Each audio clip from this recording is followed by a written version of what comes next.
want to welcome you all to our Oregon City Business Alliance meeting for September. It's almost over. September's almost over. And just some housekeeping things. If you have questions that you want to ask our speaker, Dr. Cook, today, there's blue cards on your table. You can fill those out. And we're always welcome and wanting feedback on how we're doing as the Business Alliance and any suggestions that you can make for future speakers that you're interested in, or any comments you want to give to us. That's the little white card. And then we have a feedback card from Dr. Cook from the college. So the college is always open and wanting community feedback on presentations, on ideas, on anything that can help them improve also. So there's a card here that if you have comments like that you could fill out for Dr. Cook. I wanted to take a minute and recognize a few people that are here today. I'm not sure they're all here yet. I'm scanning the audience. I'll say some names. I think I know most of the people here. But we had signed up our two county commissioners, Sonia Fisher and Mark Schell. And I don't see them yet, but they're on their way. Okay, we'll say they're on their way. Oh, you must come from the similar meeting. Okay, Greg's here. Mark Meek, our state rep. Mark, good to see you. And Dale Spitzer, our Oregon City School Superintendent, is here. So welcome. So I wanted to mention next month, October 25th, the fourth Tuesday of the month, we're going to have a presentation by WES, Water Environmental Services, here in Clackamas County. And it will be entitled Safeguarding a Clean Water Future. Are we ready? So there's a lot of talk about water these days, a lot of talk about clean water these days. So we're going to have a good presentation by Wes on that subject, so mark that down. And looking ahead another month in November, because of Thanksgiving, we're going to have our meeting on the third Tuesday of the month because of Thanksgiving. And I have one more person to introduce. Adam Morrow, our city commissioner. Adam, good to see you. Thanks for being here. Okay. So anyone else that I failed to introduce that should be here? Okay. Well, we're really privileged today to have Dr. Tim Cook from Clackamas Community College, our president of Clackamas Community College, here today. And I don't know about the rest of you, but I am so proud that we have a community college in our community. It's a vibrant place. It's a place that really provides the community a sense of community. They do a fabulous job in helping us economically because they're here, not only the jobs that they create because they have employment, but also the students that they're training up for us in the future for jobs. A little bit about Dr. Cook. He has more than 30 years of experience working in higher education as an advisor, counselor, faculty member, administrator, a native of Oregon City, graduate of Oregon City High School. Here. And he joined the community college as the president in 2018. So I don't think you can get any more homegrown than that. I mean, that is pretty awesome. First generation college student, President Cook understands how community college provide economic mobility for students in the communities that they live.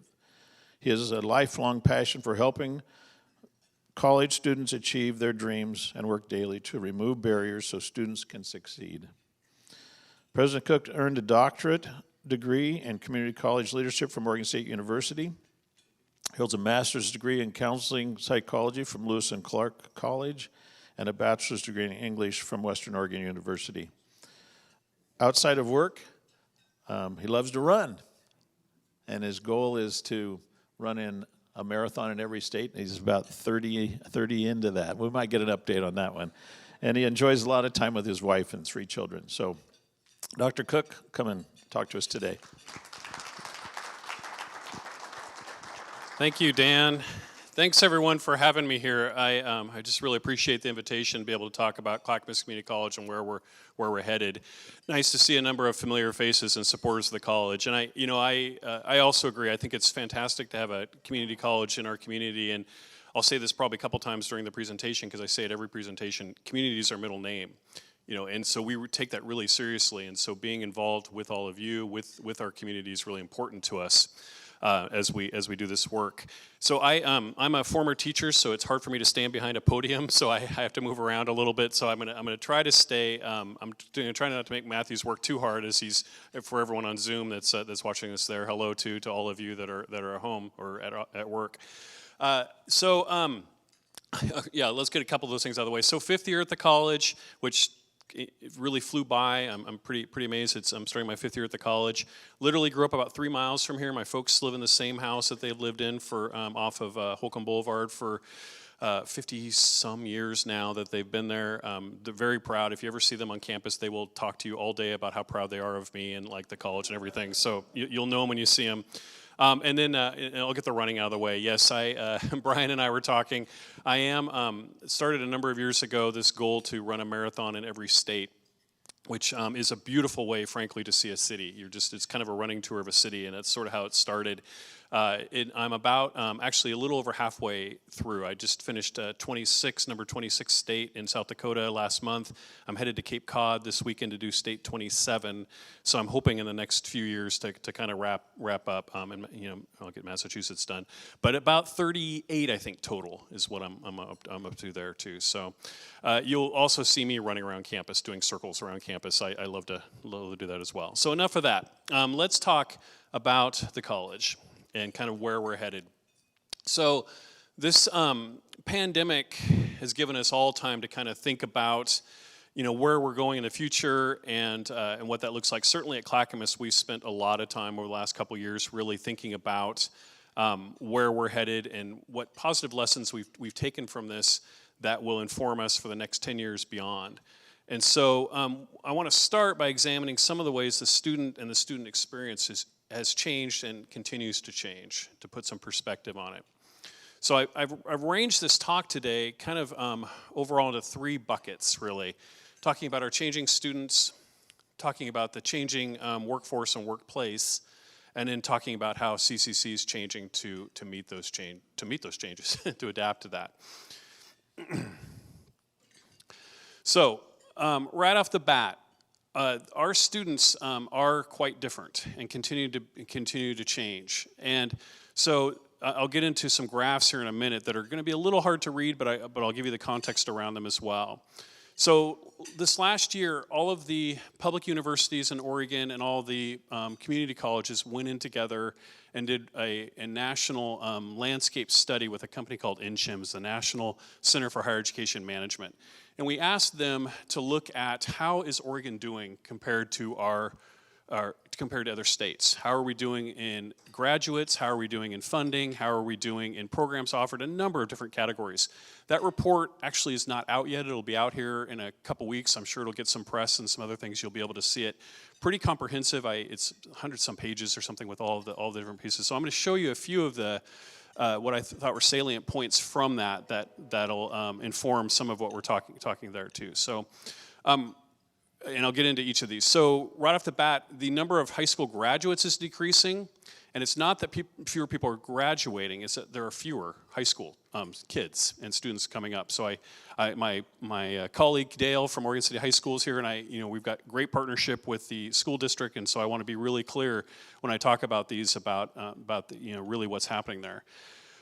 In Clackamas County and elsewhere in Oregon across the country, it's really the adults 30 and older that are increasing and expect to increase over the next 15 to 20 years. And so there's a lot of opportunities. I'll get into there more. And our population is definitely becoming more racially diverse. And then you'll see a pretty dramatic slide about basic needs that are increasing as well. So as I said, this is pretty difficult to see, and I'm sure people on Zoom might have it difficult as well. So I put the kind of the main points on the left sides of these slides, but I wanted to show you just kind of the viewpoint here. This is showing this declining number of high school students, high school graduates by over the next 2020 to 2037. So about the next 15 years or so. Oregon is projected that our number of high school students is going to decrease by about 3.4%. So that is, when you think about, again, who's coming to school and just the population that we have about who's coming to higher ed, we're not as bad as some of these places that are dropping 20% or more. You can't tell on here, but the ones increasing, the two main ones increasing, North Dakota's increasing about 34% over the next 15 years in high school, in people growing up. Florida's increasing about 22.3. On the other end of the spectrum, Illinois is decreasing about 24%, and West Virginia is decreasing about 23%. If you look at demographics, our birth rates have been declining since the 80s. And so this was happening pre-pandemic.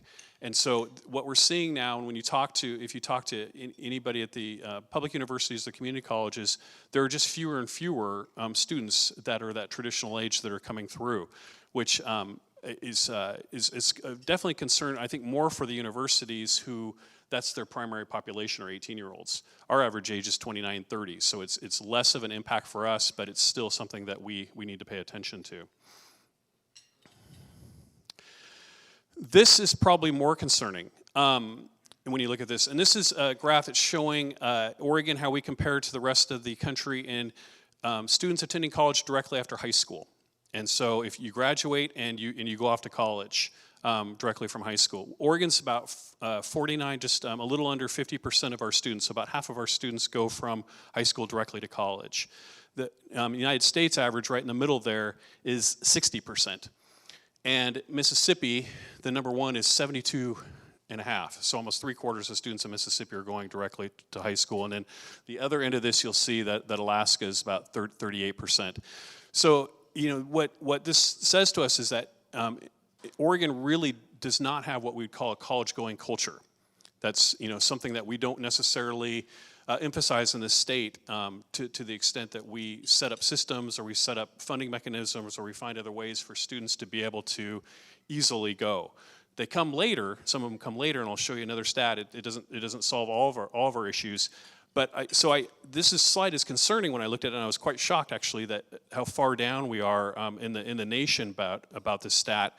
But I also see this as another opportunity for us to really think, how can we work together as businesses, as legislators, as educators, to really increase that that college-going culture that we need.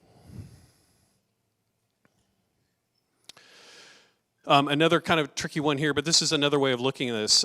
This is about now the people who are ages 25 to 34 that have a 2-year degree or higher. So we'd expect by the time people hit 25 or into 30, that's starting to get raising families, starting to get into their first real jobs, quote unquote, where they're working family wage jobs, and getting done. We expect it by this time, this age group 25 to 34, that they've got some type of a degree or they're working toward that. Oregon, again, falls pretty short. The U.S. population, about half, 50% of the U.S. population has 25 to 34-year-olds have a 2-year degree or more. About 44% of Oregonians do. I did, you can't, again, probably read all this on here. We're at the same rate as Slovenia, Latvia, New Zealand, Poland, Estonia. And there are a number of states that are doing a better job of this than we are as we go along as well. So another way to think about some of the challenges we have moving forward. So I frame this that we've got an issue with a declining 18-year-olds, but we've got opportunity with a number of 25 to 34-year-olds. In fact, when you look at the state, I didn't attach this graphic because I couldn't find a newer one, but when you look at the state, actually Clackamas County has one of the highest rates of, we call it some college, no degree students.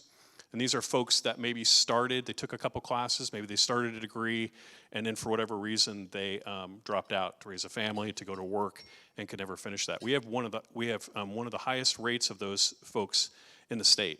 And so that's a real opportunity for us to think too about how do we get them back re-engaged. It's challenging because they're trying to work, they're trying to raise families and pay bills, so they don't necessarily have a lot of free time or money, but there's an opportunity there to get those folks back to us. Another graph that's difficult to read. This is showing the growth population in Oregon through 2045. So this is forecasting Oregon population by age. So pretty interesting one to look at. You'll see right here that the growth is in the groups that are 30 plus, 30 years old and plus. So the 40 to 49 year old is the top, 50 to 59, and then 30 to 39 are the growth areas going on primarily there. The 10 to 19 year olds is going to be primarily flat over this next 20 some years, and the 20 to 29 year old is going to decline.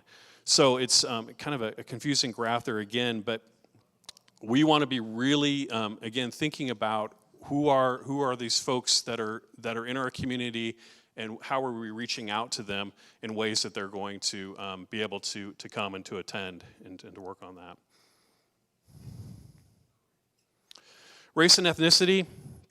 So our BIPOC population in the county is roughly 20%, right around 20%, and in 2010, or excuse me, and it's gone up, 5% since 2010. It was about, it was 50% less. At Clackamas, it's about 33% of our students are BIPOC. We're seeing the biggest growth by far in our Latinx community.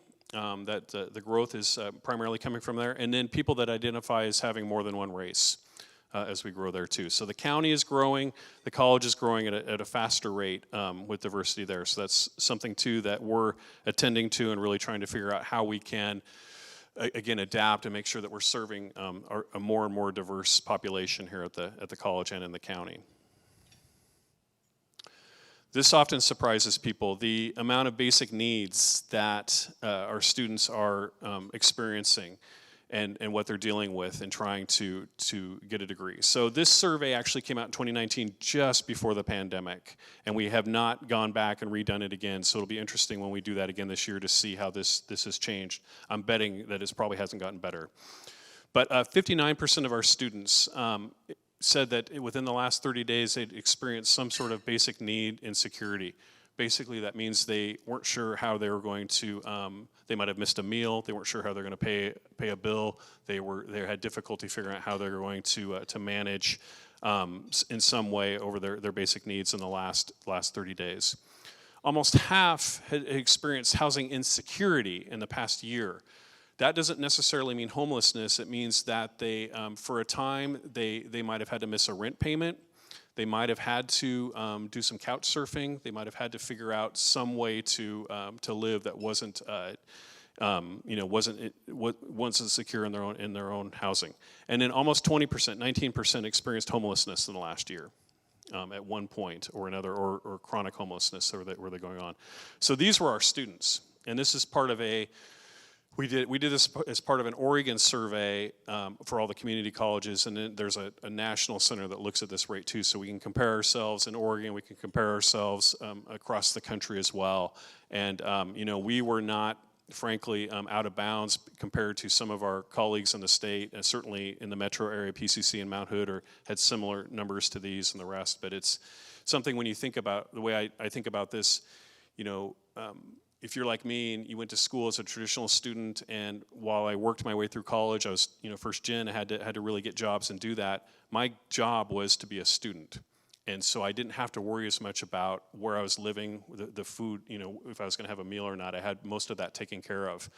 You think about it now, and if almost half of our students at some point are thinking about, do I have enough food, or do I have a place to live, that makes it really hard to learn. And it's just a kind of a Maslow hierarchy, basic needs there. That's a concern. So I'm going to switch a little bit to workforce and what we're hearing and what we've been hearing now from our workforce partners. Some of this we were hearing before the pandemic, but I think a lot of this accelerated as we got into it. So this, and I'm going to talk about each of these in a little more detail. This issue about do businesses need credit or non-credit? And frankly, do they care whether there's a credential or a credit beyond? And I'll talk about a little bit more. That's changed quite a bit. Micro-credentials. So this idea that we need something, a small part of a degree, or we need to be able to get some skills rapidly and to be able to do this just in time. So when we're ready to go. So this, and then this on-demand piece that higher education, I like to tell people, has its beginnings, in the 1600s in Europe, and we still, in some ways, still sit on that basic premise that you need to spend X amount of time sitting in a chair, learning at the same rate as the person sitting in the chair next to you, and then after 2 years or 4 years, suddenly you have learned, and we can grant you this degree. And in some ways, that hasn't changed a lot over that time, but employers and others really can't wait. If they need an employee, and as you all know now, there's huge demand and need for employees across just about all the sectors. And so we hear this all the time. Can you help us find people now? And can we do some training that gets people ready to go much quicker? And I want to talk a little bit about our makerspace and how that is helping address that as well. So this is a slide showing all the community colleges in Oregon, and the red slide shows the percentage of non-credit classes we offered in 2020, 2021, and the blue shows the amount of credit classes we offered, or percentage of credit classes we offered. So if you look at this and you think, oh wow, Clackamas is toward the bottom, what's going on there? I look at this as, I think we're much more prepared now, or we're actually doing a better job of getting ready for what's coming. We're almost half and half credit and non-credit options that we offer at the college. This actually surprised me. I knew we were doing quite a bit of non-credit. I didn't realize we were doing this much. And what this means is a non-credit might be something that a business comes to our college and says, we need you to come on to our site and offer some training at night or on the weekends. Or can we come and have you train our employees here for a few weeks and get that done? We don't care that there's credit involved, we just want these skills. Some of the non-credit is, people are coming and they're taking one of our maybe organic farming classes because they, want to learn how to grow apples, or they want to do something there. So there's some of this is personal enrichment, what we tend to call that. But more and more of it now is about skill building. And what we're hearing constantly now, and not just here in Clackamas, but statewide, nationally, is that this idea of a credential may be going away at some point, or it certainly has less importance that you have a bachelor's degree, you have an associate's degree of something else, and they're really trying to figure out more ways now that you can just show that you've learned these skills and you've adapted to that. I have this feeling these are probably never going to go away. I mean, the real value we have in a credential is it's kind of a shortcut. Tells people that somebody's gone through a curriculum, they've learned a number of things, and it's a way of affirming that they have these skills and the rest. But I think you'll see more and more now places that are either the larger companies like the Googles and Amazons are starting their own sort of universities where they're granting these skills in non-credit in many ways. And then smaller ones saying, hey, we also need just some skill building to get that done. Let me go back to these 30 and 40-year-olds that are raising families and don't have their degrees. What we're seeing is many of them, it may not be a degree that they need. They may need a month. They need 6 months of skills so that they can move up in their current job, or that they can move somewhere else.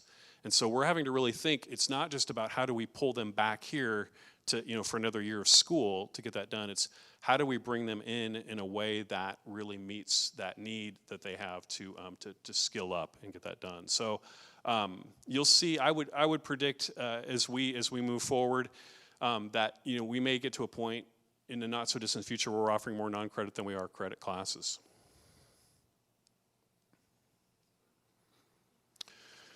So I talked about this, micro credentials. These have been around for a while. Some of you have heard of badges and some of these other things several years ago, where the idea was that you would take a class, or you would take something short term, and somebody would grant you and say, oh, you've got this skill, and you could collect all these in a toolbox, or you could hang on to these. And there were companies that were trying to put together kind of electronic resumes where you could start tacking on all these different things.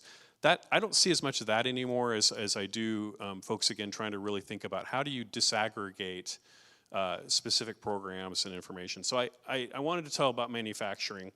We're known for if you haven't been to our Industrial Technology Center in our manufacturing program, it's really a jewel of our campus and a jewel of the community. And so please call me, I'll show it off. I'm very proud of it.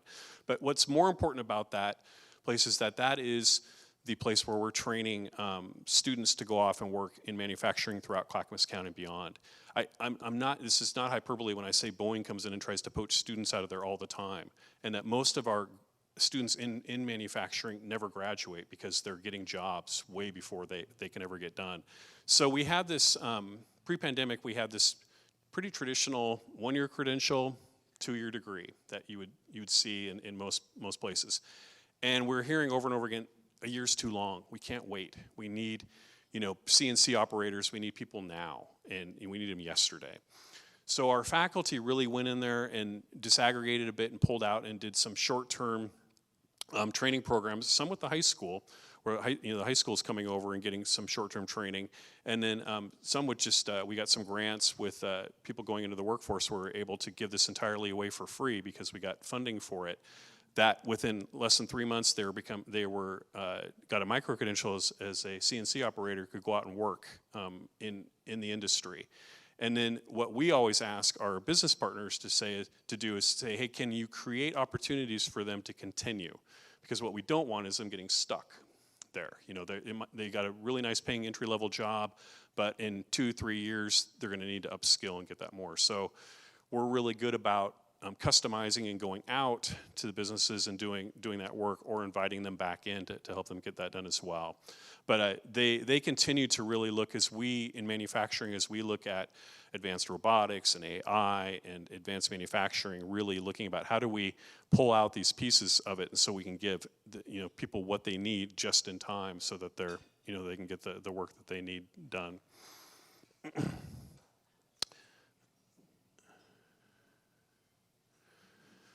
So on demand, just-in-time learning, again, something that people need. They can't wait for this. So I'll give another story about automotive.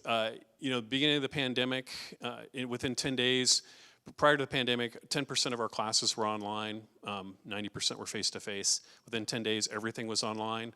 And we heard these things like, how can you offer an automotive class online? What does that even look like? Our faculty, and I use automotive because I think they were really, really good about this. Our faculty there created a number of really interactive kind of videos where they were showing different parts that students then could look at and work on and access anytime they wanted. So really on-demand programs, and that was kind of cool. They put all that together. Then they went a step further. As we were able to start offering some classes face-to-face again and get smaller groups in, they really pulled apart this curriculum and said, what part of this class has to be face-to-face, where you've got to have your hands on a car? And what part of it can you be at home watching a video, or can you be reading about something that it got done? And so some of the classes, they said, we really need them here maybe for an afternoon. We need them for 3 or 4 hours to be able to really show and really get to work on this, and the rest of it can get done that way. So they really created these modules for our program, and they continue to do that work too, where they can kind of pull this apart and give those out just in time. So a student who wants to learn about working on brakes and the rest can pull that information up, see really high quality videos by the instructors, and get that work done. And then when they need to, they can come in and have practical experience in our auto shop on that.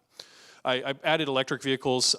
We got a grant from PGE, so I just want to give a shout out to PGE that we now have a big part of our curriculum, and that's shifting to really adjust and be able to work on electric vehicles. I'm waiting for an announcement from, I'll just say this here, from one of the larger electric car companies that we may be their local training spot too, so that could be very exciting.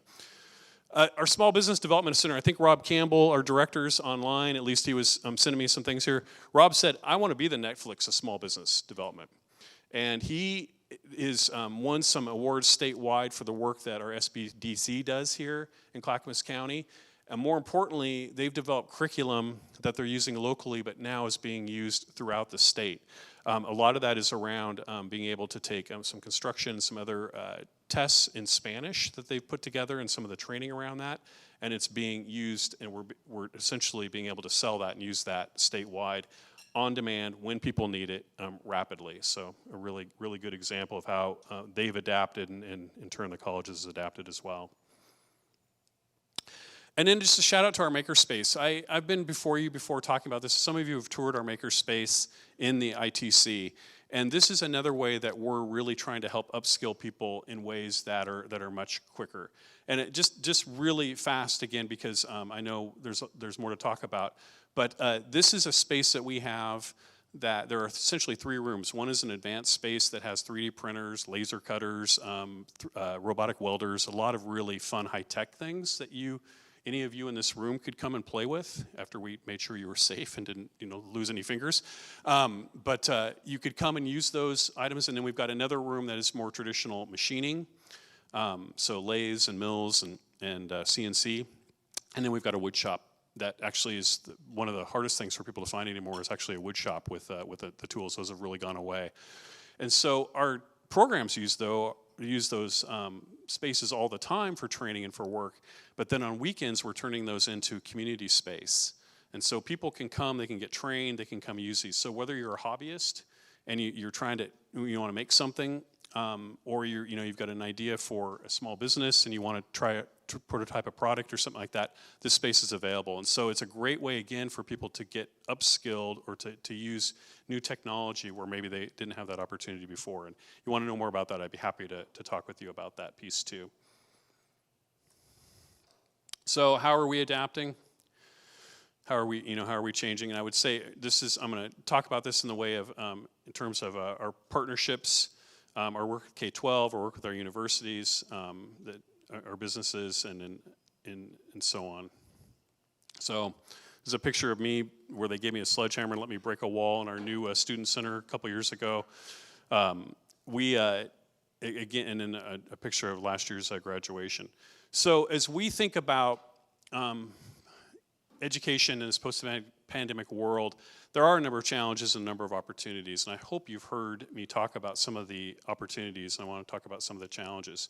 So I'm going to talk some about the new ways that we're teaching, and that teaching and learning has changed, and that as we think about our facilities use and how that impacts our buildings and how we're doing that. And we also, when you think about the flexible nature of work and how we are with our employees and what we're asking folks to do there as well, is also changing. Excuse me, I can't get that to go down.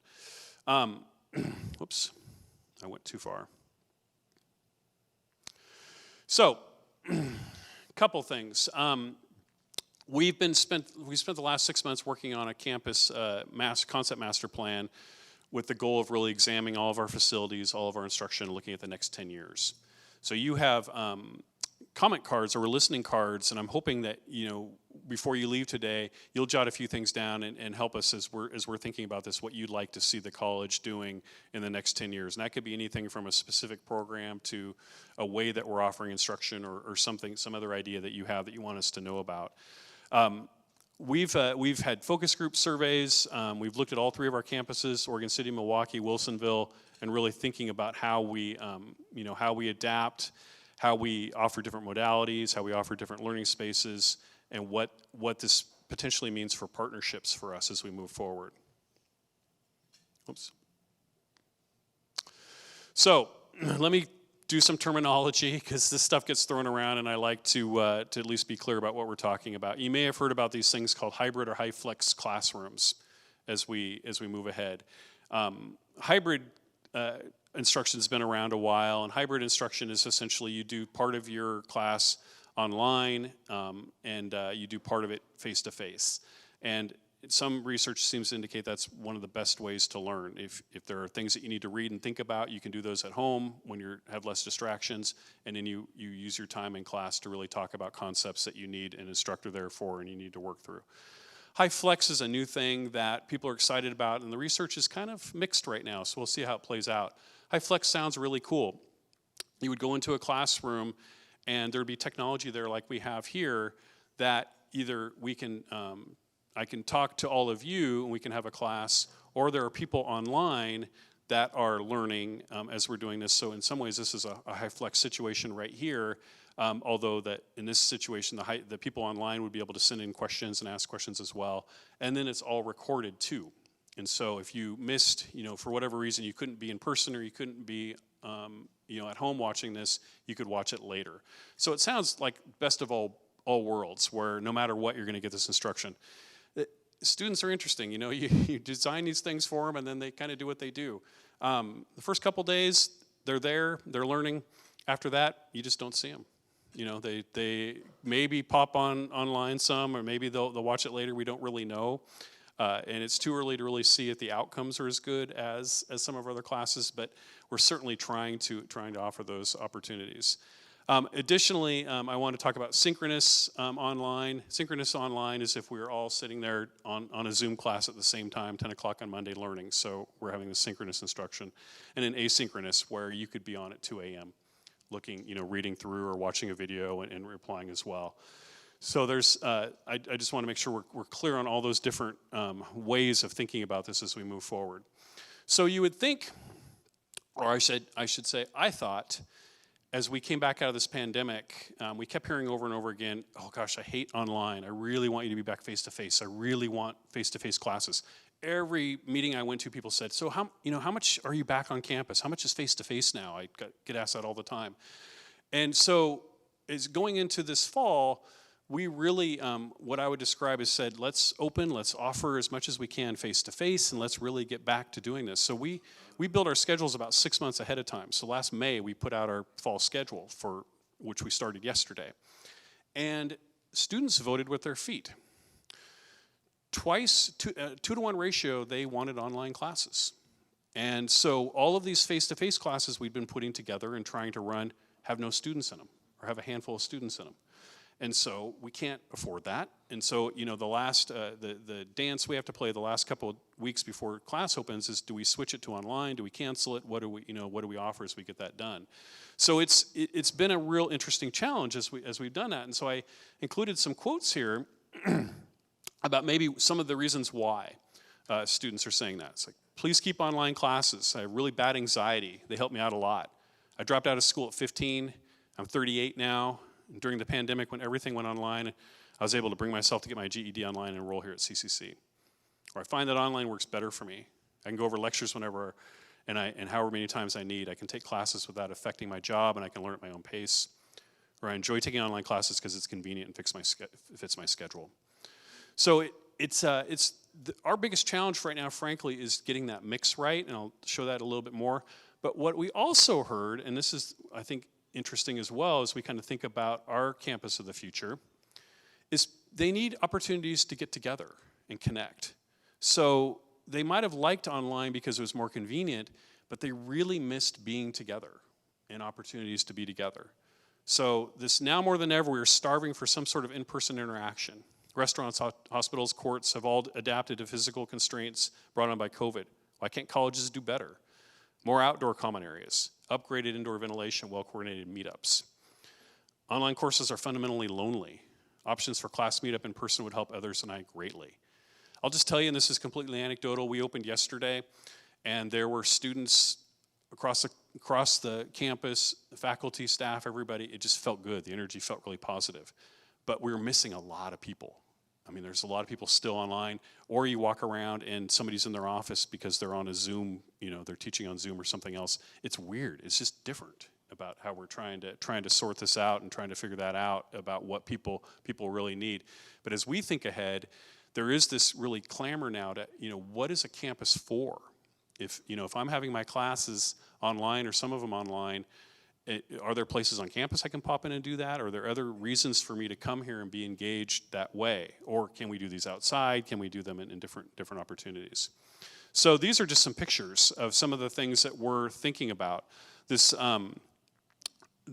top on the right is what our consultants say they're seeing a lot of places across the country now are these small little, almost like conference rooms or 1 or 2 person rooms where you can walk in, press a button, you can hop online, you can record, you get on a class, you can get that done. So this is not a crazy scenario. A student might be in class on Monday at 10 o'clock and then their 11 o'clock's on Zoom.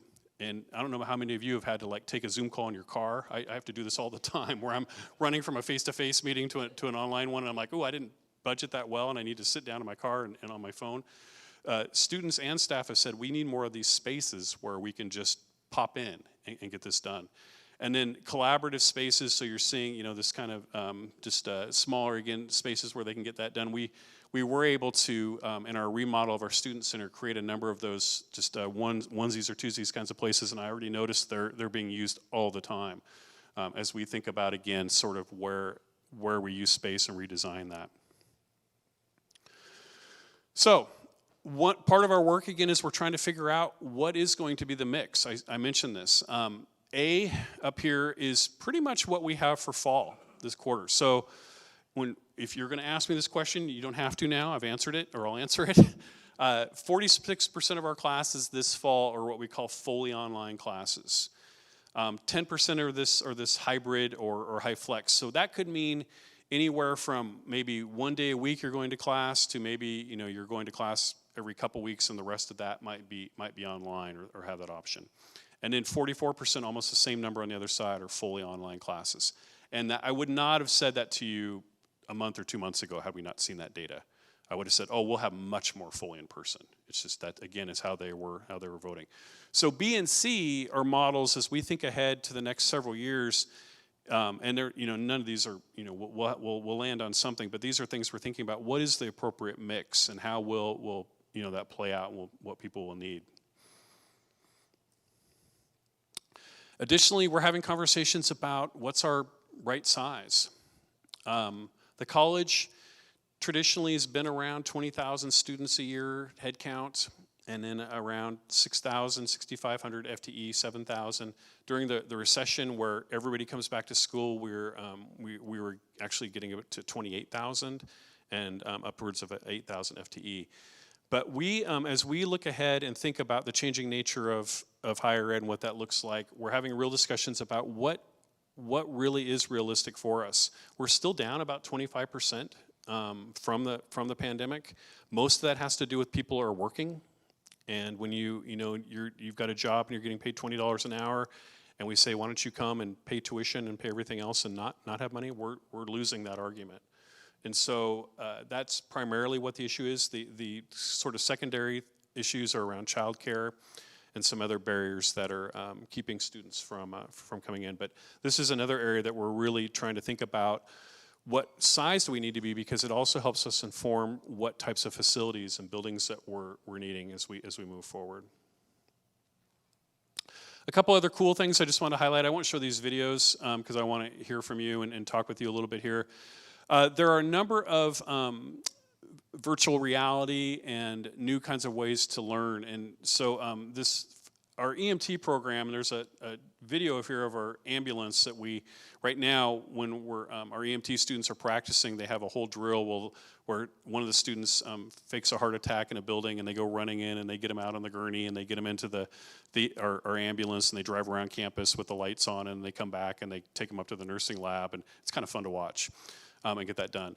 We're moving much more toward simulation and virtual reality around those. We just, our foundation was able to get us it's almost as big as this, but a simulated ambulance in a room where we can now program a number of issues that will happen as they're trying to work on that student or that patient, so they can make it bumpy, they can make it, all sorts of issues going on that.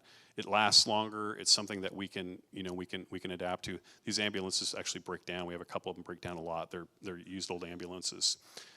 Additionally, there's a video here that Rob Campbell from SBDC sent me around a mine fire. So it's a school that's training people how to fight fires in mine shafts, and you of course wouldn't want to actually practice doing that, but they're able to go in and really do all that work in a safe environment. How do you put out a fire in a mine?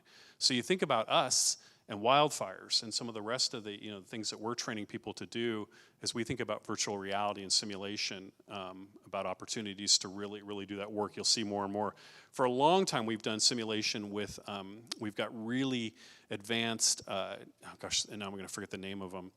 They're called mannequins, but it's like MANEKINS or something like that. that in our nursing program that they can simulate just about anything. Like you'll go to stick a needle in them and they'll flinch, or they'll yell, or they'll vomit on you. They'll do all sorts of interesting things because we can't necessarily afford, or there aren't opportunities for our students to be in hospitals really learning this. So you're seeing more and more of that as we go along. But the virtual reality classrooms are really interesting. And SWAC down in Coos Bay is piloting 3 classes this quarter. I saw them online. Looked at it a little bit, where you're with Meta, with the virtual reality goggles, they're actually going in and they're participating in a classroom, they're participating in a lab, and everything from home or from wherever they're doing this. So it's kind of it's a little bit high techy, but it's kind of interesting too to see where that's headed.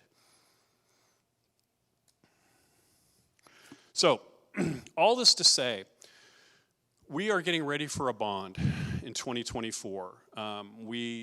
We had a 2014 bond. Thank you, Shelley, for all your work on that. We've got some really wonderful facilities many of you have been able to see, and we've just finished wrapping that up, and we've been thinking now about where do we need to go next over this next 10 years. This consultants helped us do this, and we're thinking about what that really looks like. One of the things they said early on is that the trend right now, because of all this shift to online or hybrid learning, is that many campuses are finding they have an excess of space. Or as they're going along, they're finding that they need to reuse their space in different ways. And so it really becomes about how do you reconfigure, how do you remodel, how do you decide sort of what that looks like.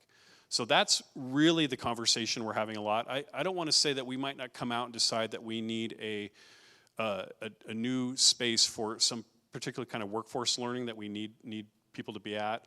We're talking about that. But I think realistically, as we look ahead, we're trying to figure out how do we think about all 3 of those campuses, how we're using the space, and where we can use it differently. So partnering is a big conversation we've been having. You're seeing the picture here, and many of you know about this, Clackamas Volunteers in Medicine, a completely free clinic, is right now they raised money, and right now they're remodeling one of our building spaces, and so they'll open up this spring. We'll have a free clinic on our campus, which benefits our students, benefits our community, and then our nursing students, medical assisting students get practical experience there. It's kind of a win-win-win all around. And then we're looking at other potential partnerships. Do we create some incubator space for small businesses, for others that want to come in and they want to work alongside maybe our manufacturing center or others? And how do we create some space for that? Obviously, we're always looking at additional workforce training space. Our welders, again, like our manufacturers, get jobs like that. We could expand that program. Our healthcare, we could expand if we had additional funding for it. Our university partners, we continue to look for ways to really ideally align better for our students that transfer and make sure that there are fewer issues with them. Some of that means that maybe they come onto our campus more. Maybe we have space for them on our campus where we work on some of this, or they offer programs on our campus as well. Community nonprofit partnerships, a number of things that can come up there. We've had some conversations already with a few different groups that are interested in potentially taking over a building or thinking about how we can use space on the campus in that way. And then this is provocative, so I'm saying it wherever I can. We're looking at affordable housing. You all know that that's a huge issue. We've had programs here about the housing issue here in Oregon City and Clackamas County. One of the things we have here in Oregon City is we have some land.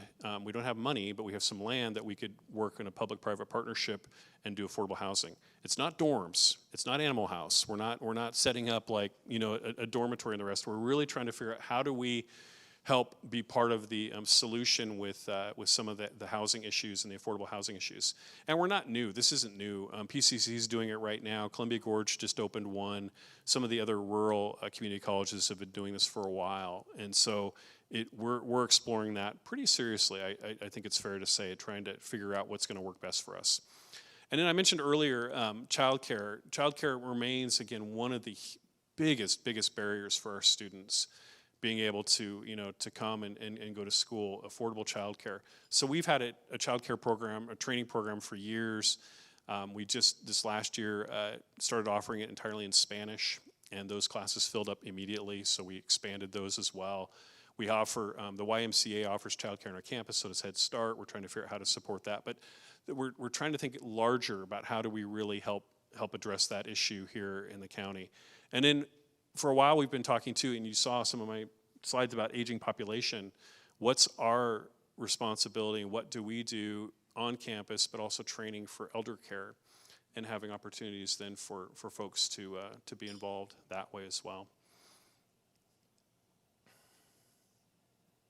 So, getting to the end here. How can you help? You can tell everybody about us. I continue in I've said this every year I've been here.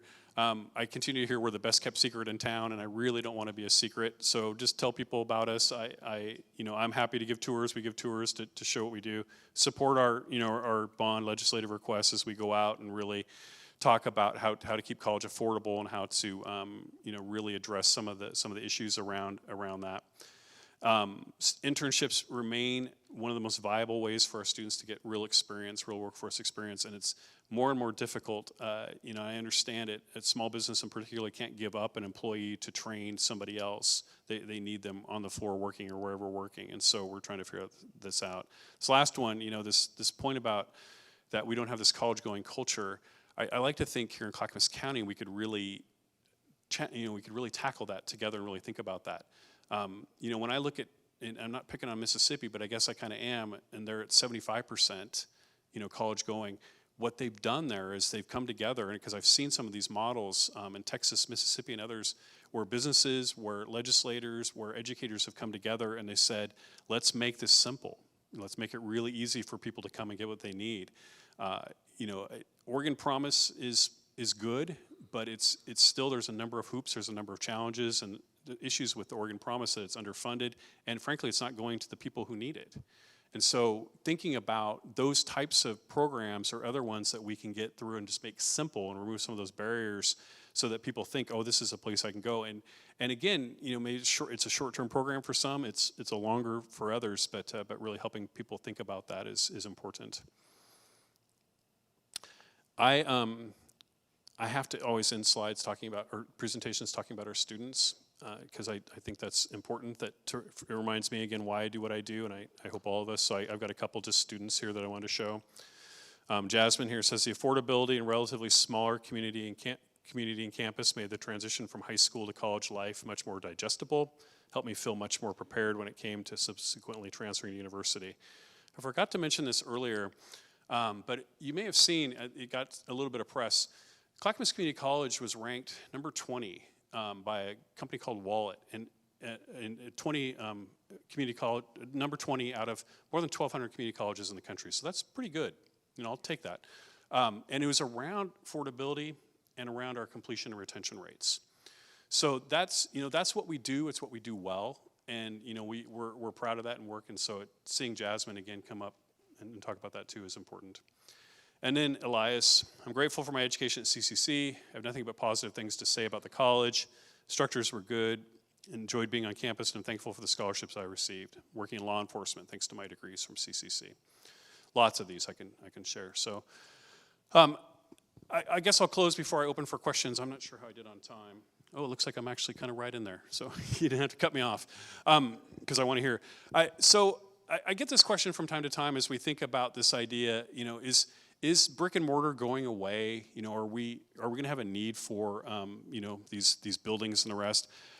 My response to that is we will always need that, and it goes back to what I think Dan said at the very beginning about the community piece. So we can offer really excellent education. We can offer it online. We can offer it in person. But I think what sets us apart, and what I would say probably sets off most community colleges, because they're right in the community, is these relationships and these interactions.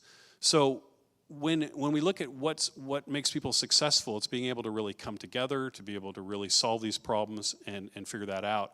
And we know research-based is that those students that are doing those hybrid classes where they're on campus, some of it, and being able to connect and relate, and then they're able to do the other part online, tend to do better than students that are fully face-to-face or fully online. So I would argue that we're always going to be here. And we're always going to have a place in this community, and we're always going to be an important part of it that's going to draw people here. If nothing else, some of you were running on campus this weekend for Volunteers in Medicine. I run every weekend on campus. People are walking their dogs, people are connecting. It's a place where people come together, and we pride ourselves on being a welcoming place that people can come to that, they feel like is theirs. So we feel like it's the community's college because it is. And so in that instance, I don't ever see us going away. I think the flavor of what we're doing and how it will look will change. If we were to go in our time machine 20 years ahead and talk about that, will change somewhat. But the rest we'll still be doing and doing well. So with that, I'd love to hear questions because I'm sure there's some things that you want to ask. Okay, let me borrow that and I'll hand it right back to you. You did a good job in answering several questions. By the way, really informative. And thank you for everything you've shared so far. And you answered some questions about university, and you answered some questions about student housing and what PCC was doing. So I think if you submitted those, I think we've got some of that done. And you touched on this a little bit, but can you afford all the campuses? Is 1,000 people in Wilsonville going to be able to stay there? Not picking on Wilsonville, but anyway.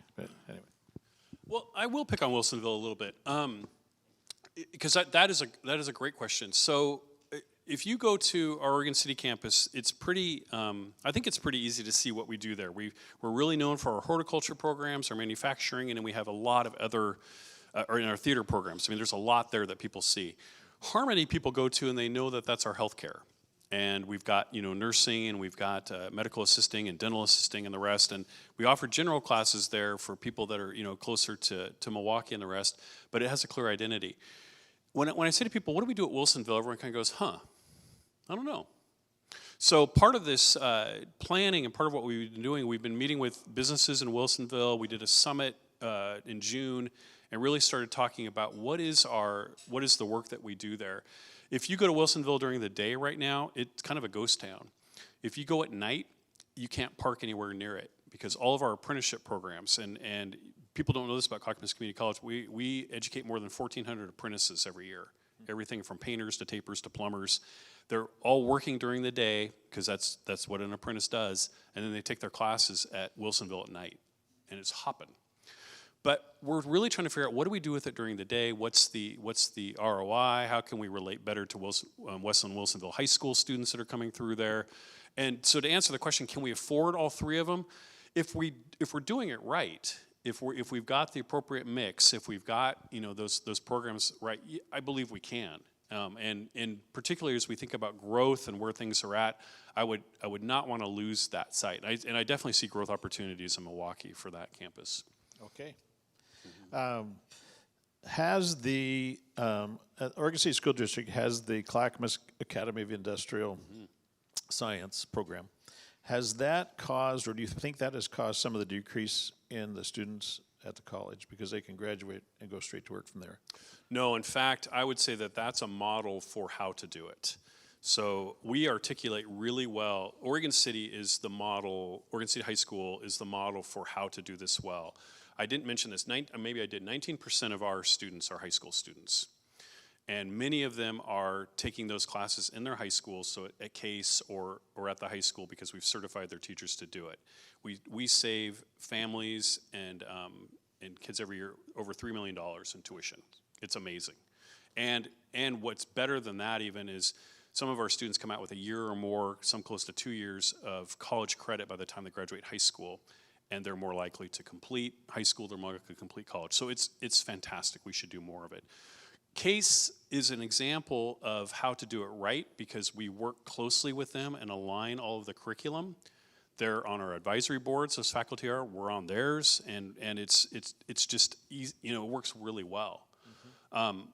There are other districts, and I will not name them here, where it doesn't work as well, or it's just harder. I mean, the advantage Oregon City has is we can walk across the parking lot, and students do, and they take, so if they're not in Case, they come over and do automotive classes or, manufacturing classes as well. No, I would hold that up every single time, but not just Case, but just Oregon City in general about how we articulate and how we align those curriculum for us. That's excellent. I know when we passed the school bond years back and we built the new high school, I thought, what an opportunity for students in the community to be that close to a college. As an Oregon City graduate of the Jackson campus, I'm not really happy about how they're using my old school, but other than that, no, just get that in there. But okay, you touched on this a little bit. We just finished our bond construction projects. How close did those plans match to the present day reality? And you alluded to some of that. But That's a really good question. How did it play out from, because that was, Right. those things were designed about 10 years ago, 2012, bond passed in 2014. How did that play out? Yeah. Boy, I don't know if I have a thought out answer to that question, so I'll just give you the top of my head. I think I was so the last building we built was our Wachino Welcome Center, and essentially it's a student center that if you come on campus now, it's the first building you see, and it pulls everybody in, and we knew that prior to that if you came onto our campus, you might get sent to 5 different buildings before you got what you needed, and students gave up, and they stopped coming. So the whole design of that building was to pull people in, have a huge welcome area where they could come in. Yesterday, first day, actually leading up to that place is hopping. It's just full of students getting help. And what another interesting thing we learned over the summer, many of our students prefer to do their advising, or they keep their appointments anyway for advising, registration, everything online. And so we were having more students that wanted to do things online. But then the students that came in, that took the time to come in, were the students that really needed more help. More time, more resources. So we were able to allocate staff better in that way. So that played out really well. I would think, I would call out the ITC as a really, again, a jewel, a shining example of that playing out there. I'd have to think about that more, where there's some areas that maybe didn't play out the way we wanted to. I'm drawing a blank a little bit. Well, we couldn't do everything. We couldn't do everything we wanted to do either. I mean, that's the way it goes. Things change pretty fast. Yeah. So what does or can CCC do to help prevent homelessness, shorter its duration, and help people achieving housing stability and educational advancement? Boy, I feel like I should charge if I had to answer that question. Yeah. I'm in a lot of the conversations you all are in, trying to really help with that. Mm-hmm. I think from our perspective, if we can provide opportunities for people to see a future, and maybe it's again that we can help people get a skill that they can get in and get to work, then that's great.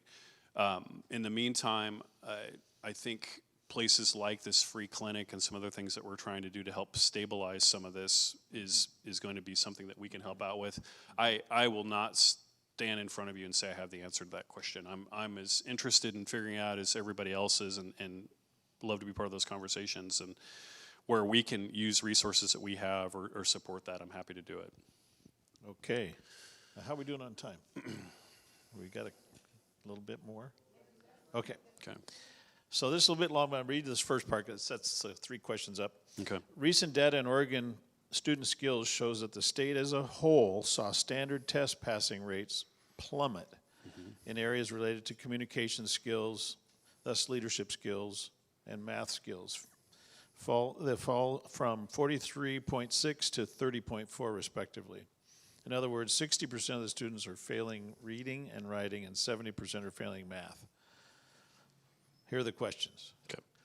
How do you think these students will fare as they enter post-high school education or attempt to secure lucrative technical and professional jobs?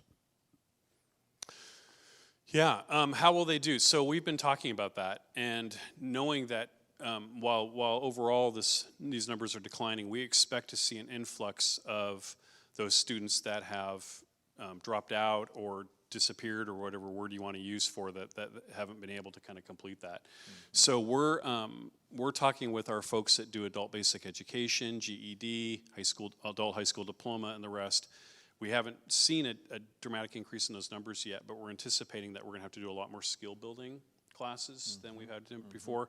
I don't want to put Dale on the spot, but I know the last meeting we had with the superintendents, that seemed to be a topic of conversation for all of the school districts about how do we get those students back, how do we get their skills back up and work on that. So I think it's going to be, I think about the college, those ones that end up at the college, we're trying to figure out how do we help them get to be what they do. But we also know that many of them will end up back at the high schools and trying to figure out those parts as well. So it's going to be another community effort, I think. But no, it's not just them, it's that bump that's going to come through the entire education system that may, have had some gaps or some other issues. So it's not like we're going to fix this in the next year or two. Yeah. Do you have any advice for state educational leaders to better prepare these students for the requirements? Boy. This is your chance to. I will. I'll give you my frustration. Oregon, for as great as Oregon is, and I'm coming from a state that was more of a system state, so you'll have to hear that in my frustration. The fact that we don't align well from K-12 to higher ed and to community college and then to universities is really frustrating. Because I look across the country, and I look at my colleagues, and I look at where I've worked before, and people figured this out a long time ago. And we still run into challenges in how students come, from the high school to the community college, and then from the community college to the universities. And the natural progression is the universities blame us for not preparing them. We blame K-12 for not preparing them. They go all the way down and blame kindergarten and pre-K for not preparing them. And none of that helps, right? None of it gets us anywhere. So when I think about ODE, state, folks that are working on education at the state level, anything that we can do, we'll never be a system. Oregon's not going to ever say we want to have, an integrated system throughout. And I think there's some challenges to that anyway. I don't know what I would advocate for it. But I think where we can support clear alignment and opportunities for people to come together and work best for kids is really an opportunity that we continue to miss here in the state. Awesome. Okay, last question, then we'll wrap up here. But how has the national employment shortage impacted CCC staffing at all levels?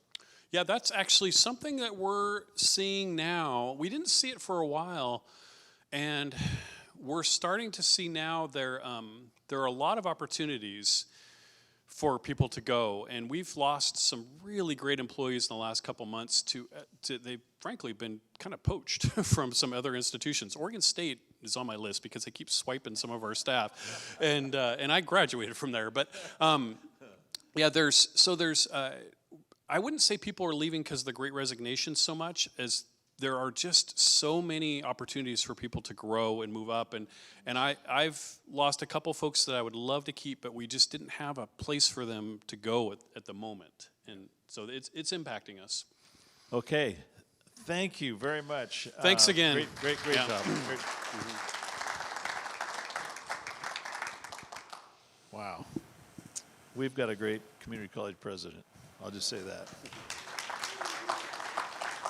So just a reminder that this is filmed, this is recorded, and so if you weren't quite able to see the slides or you wanted to go back, you can get that on our website, Oregon City Business Alliance. Oh, and be sure to do the feedback, any feedback, the white cards for the college, or any suggestions that how we can improve our forums in the future, please do that. And a reminder, next month, again, the fourth Tuesday, we're going to be hearing from Greg and the people at WES on our clean water and what the future looks like there. And in November, we have the new CEO of Providence Willamette Falls Hospital coming down to talk to us about the hospital plans, what's going on there. There's pretty exciting things. I'm on their board there. There's some very exciting things coming to Oregon City campus, so you don't want to miss that. I think that's it. Thank you all for coming. Have a great rest of the afternoon.